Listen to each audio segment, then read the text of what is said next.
चुनाव के पहले सरकार ने एक संकल्प पत्र जारी किया जिसमें 25 वादे किए गए। उन 25 वादों में सरकार ने क्या क्या किया इन 6 महीनों के अंदर, कि इन 6 महीनों में कितने लोगों को रोजगार दिया गया, कि चुनाव के 6 महीनों के भीतर उन्होंने कितनी महिलाओं को ये 1,90,000 रुपए दिए हैं। सवालों का जवाब सरकार को देना हो, नहीं तो जनता के सामने उनके झूठ का पर्दाफाश हो। जनसुराज का यही मानना है। Study MBBS in Russia and Nepal. Visit Officers Colony, Mirchai Bari, Katihar. Admissions open now. Rus MBBS. We give wings to your dream. चुनाव के पराजय के 6 महीने बाद जनसुराज के सूत्रधार प्रशांत किशोर फिर से जनता के बीच जा रहे हैं। आइए इसी सब मुद्दे पर बात करने के लिए आज हमारे साथ हैं जनसुराज के प्रदेश अध्यक्ष मनोज भारती जी। मनोज भारती जी, BMW में आपका पहले स्वागत है। बहुत बहुत धन्यवाद, और मैं आपके दर्शकों को भी अपनी शुभकामनाएं देता हूं। 6 महीने बाद प्रशांत जी फिर दोबारा पब्लिक के बीच जा रहे हैं, आखिर कारण क्या है? नहीं, इस बात को थोड़ा सा बदल दें। प्रशांत जी पिछले 3 महीनों से बिहार के सारे जिलों का दौरा करने में लगे हुए हैं। इस दौरे की शुरुआत हुई थी ये जानने के लिए कि लोगों की ओपिनियन क्या है हमारी हार के बारे में। तो मुझे लगता है कि मार्च का महीना था या फरवरी के महीने में उन्होंने अपनी ये शुरुआत की थी जिलों, और अब तक वो 41 जिलों में जा चुके हैं। पटना में तो रहते ही हैं। पटना महानगर और पटना के 3 संगठन जिलों के अलावा 41 जिलों में उनका भ्रमण हो चुका है।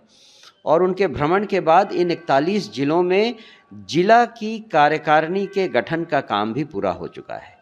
जिले में 14 लोगों की एक कमेटी हमने निर्धारित कर दी है, और उन सब में जिला की कार्यकारिणी और प्रखंडों के एकल पदधारियों की घोषणा अब होनी है। दरभंगा में वो घोषणा आज है, जहाँ पे प्रशांत किशोर जी गए हैं, और अभी से लेकर अगले 1 महीने तक वो हर जिले का दौरा फिर से करेंगे वहाँ के इस कार्यकारिणी को बताने के लिए।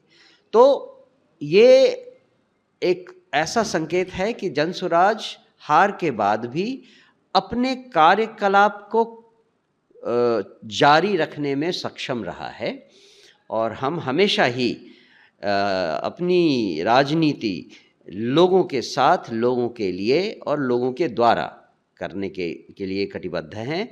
वही काम हम कर रहे हैं। सर, चुनाव के बाद बहुत सारे लोग आपके साथ छोड़ के चले गए हैं जी। इस पर वो तो मैं जनसुराज का सौभाग्य मानता हूँ। जो लोग छोड़कर चले गए हैं वो जनसुराज के लायक नहीं थे।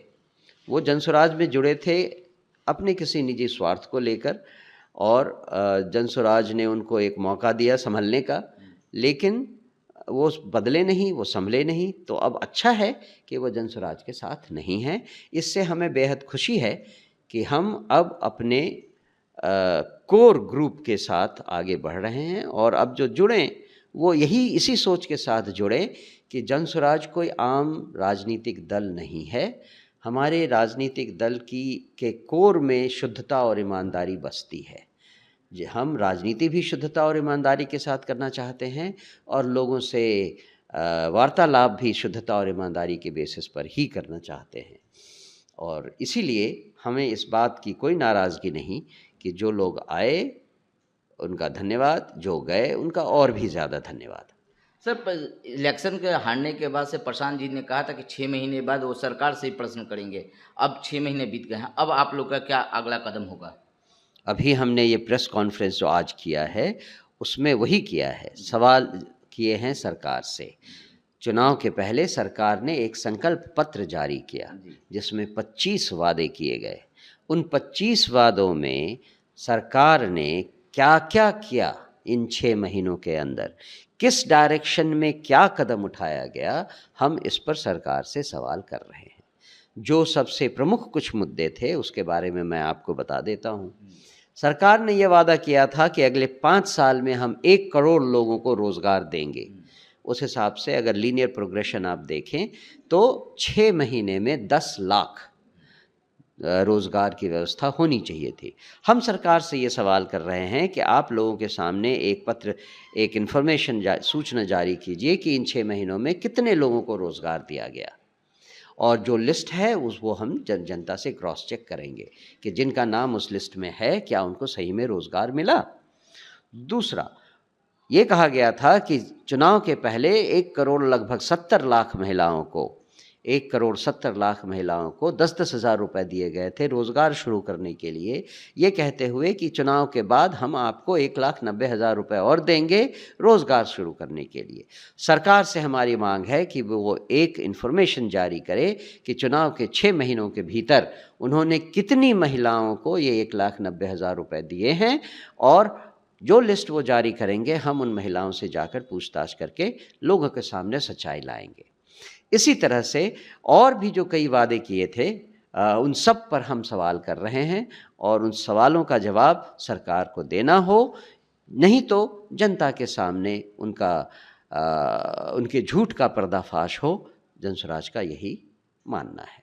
सर, चुनाव से पूर्व प्रशांत किशोर जी शिक्षक अभ्यर्थियों के साथ थे, जिसमें उन्हें जेल भी जाना पड़ गया, लेकिन अब जब शिक्षक अभ्यर्थियों पर लाठी चल रहा है और आज भी गिरफ्तारी हो रही है, तब लेकिन जनसुराज एकदम चुप्पी मौन साधे हुए है। आखिर कारण क्या है? चुप्पी इसीलिए है कि जिन लोगों ने इस सरकार को चुना है, जनसुराज के इतना समझाने के बाद भी वो भी तो कुछ समझें। उनको समझने का एक और मौका है कि जिन लोगों को आपने चुनकर भेजा, अब उनके कार्यकलापों को देखें, समझें, उनको भुगतें। ये भी तो उनको समझना पड़ेगा। हाँ, जब वो खुद अब हमारे पास आएंगे तब हम फिर से उनका साथ देंगे, और इसमें कोई शक नहीं है कि हम जनता से संबंधित हर सवाल हम लेकर उसके लिए संघर्ष करेंगे, लेकिन पहले जनता को भी समझाएंगे। समझना पड़ेगा जनता को कि उनसे जो गलती हुई वो जेन्युइनली वो स्वीकार करें।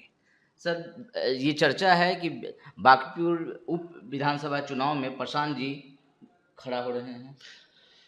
चर्चा है ये कि जनसुराज बांकीपुर चुनाव में बहुत सीरियसली, बहुत सक्रियता से, बहुत गंभीरता से लड़ेगा, अपने उम्मीदवार खड़ा करेगा। चूँकि बांकीपुर अब बीजेपी के नेशनल प्रेसिडेंट का सीट हो गया है, इसलिए बीजेपी पूरा जोर लगा देगी उसमें विजय के लिए। वैसे भी बीजेपी की स्ट्रैटेजी आप सब जानते हैं, वो साम दाम दंड भेद हर चीज़ में विश्वास रखते हैं, और इस सीट पर तो वो अपना पूरी ताकत लगा देंगे। मुझे लगता है कि अगर इस स्थिति में भी जनसुराज को दृढ़ता से इस सीट पर लड़ना है तो हमें एक जाना पहचाना चेहरा सामने लाना पड़ेगा, और इसलिए ही मीडिया में और लोगों में ये अफवाह उड़ गई है कि जनसुराज की तरफ से प्रशांत जी चुनाव लड़ रहे हैं, पर ऐसा कोई डिसीजन अभी तक लिया नहीं गया है। ये डिसीजन जनसुराज की कार्यकारिणी और कोर कमेटी लेगी उपयुक्त समय आने पर। हाँ, ये ज़रूर है कि प्रशांत जी ने बांकीपुर विधानसभा इलेक्शन में लोगों से मिलना जुलना शुरू कर दिया है, और उन्होंने ही नहीं, पार्टी के और भी कई नेता हैं जिन्होंने लोगों से मिलना जुलना शुरू कर दिया है, इसलिए कि अब चुनाव की घोषणा किसी भी समय हो सकती है, और हम चाहते हैं कि हम इस बार बीजेपी को उनके गढ़ में ही एक अच्छी टक्कर दें। तो आप सुन रहे थे मनोज भारती जी को, जिन्होंने साफ कहा कि बांकीपुर विधानसभा जीतने के लिए बीजेपी सब साम दाम दंड भेद सारा हथियार यूज करेगा, लेकिन जनसुराज भी इसके लिए कमर कस चुके हैं और एक जाना पहचाना नाम ही उतारेगा। BMW के लिए पटना से अक्षय किशोर। तमसोमा ज्योतिर्गमय गुरुकुल शिक्षा मंदिर संस्थान के साथ बनाए अपना भविष्य। रेगुलर और प्रोफेशनल कोर्सेज, सेकेंडरी और senior secondary courses, law, teachers training courses, pharmacy and nursing के साथ पैरामेडिकल में डायरेक्ट एडमिशन पाए। वेबसाइट विजिट करें या दिए गए नंबर पर कॉल करें। हमारा पता है गुरुकुल शिक्षा मंदिर संस्थान, कल्याण चौक, DS कॉलेज रोड, कटिहार। हमारा वीडियो अगर आपको अच्छा लगा हो तो आप हमारे वीडियो को लाइक करें, शेयर करें और हमारे चैनल को सब्सक्राइब जरूर करें।